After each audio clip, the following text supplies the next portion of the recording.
Casey Neistat is the ever-charismatic YouTube vlogger that has over 4.2 million subscribers. People are drawn in daily to his superb storytelling, intriguing ideas, quirky style, and compelling cinematics. As a result, Casey Neistat's YouTube career has skyrocketed over the past couple of years. For as much of his personal life that he shares on camera, you may think you know all there is to know about him. But let's talk about the 10 things you may not know about Casey Neistat.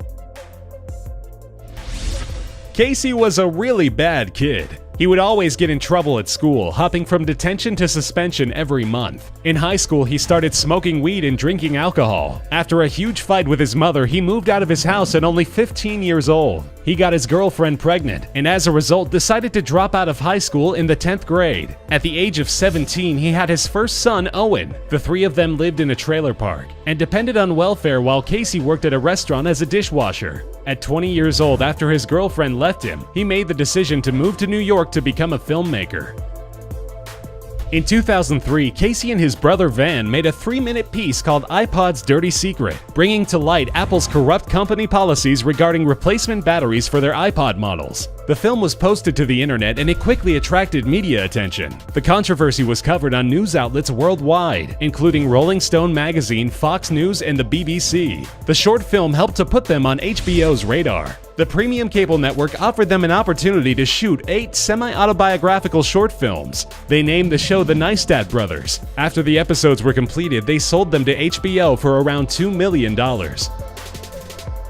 In 2011, he won the Independent Spirit John Cassavetes Award. This award is presented to outstanding filmmakers that make independent movies that are budgeted at less than $500,000. He won the award for producing the 2009 Cannes Film Festival entry titled Daddy Longlegs. The movie was praised for its loose, intimate shooting style. The film has also been described as lovely and hair-raising. Since then, Casey has been involved with a few other movies and television shows, but has put his focus mainly into his favorite video sharing platform, YouTube. Casey and Van's first big video about Apple's faulty iPod battery actually made the company change their policies. In the short, Casey calls Apple's customer support line asking what to do about his faulty battery. The representative then says that the battery replacement fee would cost more than buying a new phone. Casey and the rest of the world knew that this sounded like some shady business practices. The video was posted online 3 years before YouTube was even invented, and it was still viewed over 6 million times. Although an Apple spokesperson denied any connection between the film and the new policy, Apple announced a battery replacement program in November of that same year.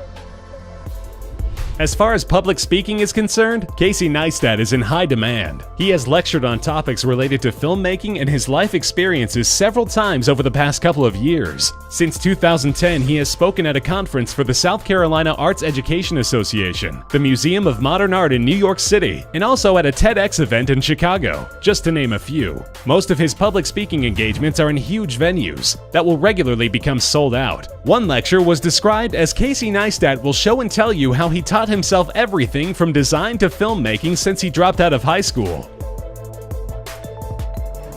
It's evident by now that Casey is very comfortable behind and in front of the camera. Although he's mainly been concentrating on his YouTube channel, every now and then you'll see his face on the big screen. He actually made a cameo in the major Hollywood film Nerve. It's a movie about people watching other people do things over the internet. Casey loved the script of the film and signed up, seeing as how the premise was right up his alley. Back in 2005, Casey and his brother Van decided to pull a prank on Fox News. The story was supposed to be about the rampant crime of bike theft in the city. The reporter asked the brothers how easy it would be to steal a bike, so they showed her. Van took out his angle grinder and started cutting into the chain. Casey felt playful and started screaming in agony while squirting ketchup packets all over himself. The reporter got extremely angry and condemned their behavior on live television while apologizing to her viewers. Looking back, Casey says that he doesn't regret pulling the prank because he felt that the woman was rude to him before the interview took place. But he does say that what he did was silly and distasteful.